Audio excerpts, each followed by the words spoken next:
Muy buenas tardes. Está siendo un jueves de dolores en el Gobierno. Hasta el último minuto no tenía garantías de sacar adelante en el Congreso su reforma fiscal, algo que nos pide Europa. La amenaza de Rusia sigue dejando a Europa en una situación de máxima tensión. Y él, Víctor de Aldama, el empresario del caso Koldo, ha declarado hoy ante el juez de forma voluntaria desde la cárcel. Una declaración explosiva en la que ha puesto en marcha el ventilador para señalar a todos, también a Pedro Sánchez. Le ha pedido al juez que lo deje en libertad. Pedro Sánchez dijo que esta foto era casual, como tantas otras que se hacen en los mítines, que no conocía de nada a Víctor de Aldama. En su declaración hoy Aldama ha desmentido al presidente, dice que esta foto no fue una más, dice que Sánchez quería agradecerle lo que estaba haciendo en México. Alfonso Pérez Medina, Aldama ahora tiene que demostrar todo lo que ha dicho hoy al juez. Sí, ha sido una declaración muy medida, preparada hasta el último detalle con su abogado José Antonio Choclán y, como decías, ahora Víctor de Aldama tendrá que aportar pruebas que demuestren sus acusaciones. Aldama ha reconocido hoy varios delitos, entre ellos los de cohecho o tráfico de influencias, pero podría aspirar a una atenuante de confesión porque ha aportado muchos datos que apuntalan las imputaciones del exministro José Luis Ábalos y de su asesor Koldo García. Y es un testimonio que tiene también un indudable valor político porque contradice la palabra del presidente del Gobierno. El Partido Socialista ya ha anunciado que prepara acciones legales contra Aldama. Niegan lo que ha dicho hoy ante el juez Esther Redondo, niegan todas esas reuniones. Sí, dicen en el PSOE que es todo mentira, que este señor no tiene ninguna credibilidad y que lo único que está buscando es salvarse judicialmente. Las declaraciones de Víctor de Aldama han provocado todo un gran impacto en las filas del Gobierno y del partido, porque ellos contaban con que iba a apuntar hacia algún cargo socialista en su defensa, pero no desde luego con que llegaría tan lejos con toda la munición. Por eso el PSOE ha querido moverse hoy con mucha celeridad, ya ha anunciado que va a emprender acciones legales contra Aldama y a estas horas mantienen que Pedro Sánchez no ha tenido nunca ninguna relación con él, ni Sánchez ni tampoco el número 3 del partido, Santos Cerdán. Aquellos que ustedes han venido informando a lo largo de la mañana. Aldama declara ante el juez que la foto con Pedro Sánchez no fue casual. Quería conocerme, me dijo gracias por lo que estás haciendo, me tienen informado. Aldama declara que Pedro Sánchez le agradeció lo que estaba haciendo y que tenía relación con Santos Cerdán. Aldama declara Sánchez conocía las gestiones, mis gestiones, las gestiones del señor Aldama para rescatar a Europa. Aldama confiesa que Sánchez fue quien impuso a Ábalos a que Koldo fuera su asesor en el Ministerio de Transportes. Aldama dice que se reunió varias veces con Rivera en el proyecto de la España vaciada, en la que estaba también la mujer del presidente. Aldama revela que pagó una comisión a Santos Cerdán y que Torres le pidió 50.000 euros, el ministro Torres. Aldama asegura que, como todo el Gobierno sabía, que Delcy no podía viajar a España, la invitación fue del Partido Socialista. Y Aldama confirma que el Gobierno planificó el viaje de Delcy y que sabía que éste tenía sanciones. Aldama explica que Ábalos le exigió que la casa en la playa que le compró tuviera piano para que sus hijas pudieran seguir con las clases de música. Aldama asegura que Ábalos y Koldo cobraban comisiones en efectivo y llevaban el dinero al Ministerio de Transportes. Aldama implica al presidente Sánchez, a su mujer Begoña Gómez, al ministro Marlaska, al ministro Ábalos, al ministro Torres, a la vicepresidenta Rivera y al señor Cerdán en sus negocios con el Gobierno. Aldama dio dinero a Ábalos en su despacho y asegura que el exministro oculta su fortuna en República Dominicana. Aldama señala que Santos Cerdán cobró 15.000 euros que dio Koldo en un bar enfrente a Ferraz y que el jefe de gabinete de la vicepresidenta Montero cobró 25.000 euros.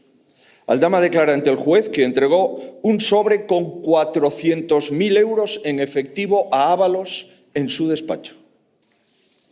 En definitiva, esto son lo que ustedes han publicado. En definitiva, lo que se ha confirmado en la Audiencia Nacional es que el Gobierno apesta a mentiras y a corrupción. Lo dice en las caras de los diputados socialistas y las de los miembros del Gobierno en los últimos días. Y lo saben ya los jueces, que seguirán actuando en consecuencia. En efecto, será la justicia la que determine el grado de corrupción del Gobierno y cada uno de sus implicados, pero los españoles no vamos a aguantar mucho más tiempo esta agonía judicial. Es todo sumamente escandaloso. El señor Sánchez está sin recurso alguno. Ni puede ocultarse ya en el miedo a la ultraderecha, porque ayer mismo pactó con ella en el Parlamento Europeo, ni puede negarlo todo porque su palabra no vale nada. Y es que, más allá del importante listado de delitos de los que estamos hablando, ha quedado de relieve que el señor Sánchez y los suyos han mentido a los españoles con una frialdad que asusta. Hay corrupciones políticas, hay corrupciones económicas y hay corrupciones morales. El señor Sánchez y su gobierno han incurrido en todas y tienen que asumirlo. La respuesta no puede ser de ninguna forma ventilar esto con un todo es mentira. Así empezó el señor Ábalos y hoy está en el Tribunal Supremo. La respuesta tampoco puede ser esconderse, porque la Moncloa no es un castillo en el que alguien puede pertrecharse. Y, por supuesto, la respuesta no puede ser seguir adelante con esta agonía como si nada. Lo que haría cualquier persona con un mínimo de decencia es dimitir, marcharse y dejar en paz a los declaración ahora mismo en directo del líder del Partido Popular desde el Congreso, tras conocerse lo que el empresario Víctor de Aldama le ha dicho hoy ante el juez, después de que le hayan trasladado ante la cárcel. Y minutos antes ocurría esto en el Congreso. Presidente, ha dicho Aldama que sí que había hablado con usted. ¿Va a hacer declaraciones después? Gracias. Luego hablamos, esto es lo que ha dicho hace unos minutos a su llegada al Congreso el presidente del Gobierno, ha dado a entender que sí que va a realizar alguna declaración sobre esas acusaciones de Víctor de Aldama. Recuerden que Aldama ha afirmado que Sánchez le agradeció personalmente sus gestiones en México. Llegada de Pedro Sánchez para votar lo que parecía imposible. Una vez más, el Gobierno ha logrado salvar in extremis esa reforma fiscal que nos estaba pidiendo Europa. Ha conseguido la cuadratura del círculo. Salvo sorpresas, Podemos va a votar a favor. María Llapar, lo que queda ahora mismo en el aire es la prórroga del impuesto a las energéticas. Sí, porque Podemos exigía un impuesto a las energéticas para votar hoy a favor, pero finalmente se ha conformado con que se cree una comisión en la que se sienten todos los grupos y se pongan a hablar a ver si se ponen de acuerdo. Así que, en realidad, ninguna certeza sobre que en 2025 vaya a haber impuesto a las energéticas. El Gobierno reconoce que esta negociación fiscal ha sido un sudoku muy complicado. De nuevo, el Ejecutivo de Sánchez sale airoso y salva una votación de la que dependían 7.200 millones de euros de fondos de Europa. Bien, al Partido Popular les ha costado reconocer que su intento de tumbar a Teresa Rivera en Bruselas ha fracasado. Se agarran a que si finalmente acaba siendo imputada por la DANA, las normas europeas le obligan a renunciar a ese cargo. Se les olvida un detalle: esa nota a pie de página en el dictamen sobre Rivera no es vinculante. En el Congreso ha ido más allá, ha dicho que parece que con todo esto a Teresa Rivera no le duelen los muertos de la DANA y le ha echado en cara que todavía no haya pisado Valencia, cosa que, como le ha recordado hoy Alsina, él tampoco ha hecho. Pues hoy ha sido imposible que alguien del equipo de Mazón nos explicara por qué la reunión del CECOPI se fue a negro durante algo más de una hora, en el momento clave, entre las 6 y las 7 de la tarde. Hemos preguntado varias veces a todos los que estaban allí de la Generalitat y nadie sabe dar un motivo. Bueno, habíamos dejado al líder del PP hablando en el Congreso en directo tras esa declaración de Víctor de Aldama ante el juez. María Llapar le ha ofrecido Feijóo a Junts y a PNV presentar juntos una moción de censura. Bueno, en realidad se lo ha ofrecido a todos los socios del Ejecutivo de Sánchez que estén dispuestos a cambiar el Gobierno. Es una novedad en el discurso político de Núñez Feijóo. El líder del Partido Popular se abre a una moción de censura. Dice que está dispuesto a una nueva etapa, a un nuevo Gobierno, si hay algún socio de Pedro Sánchez que está dispuesto a darle el apoyo a Feijóo.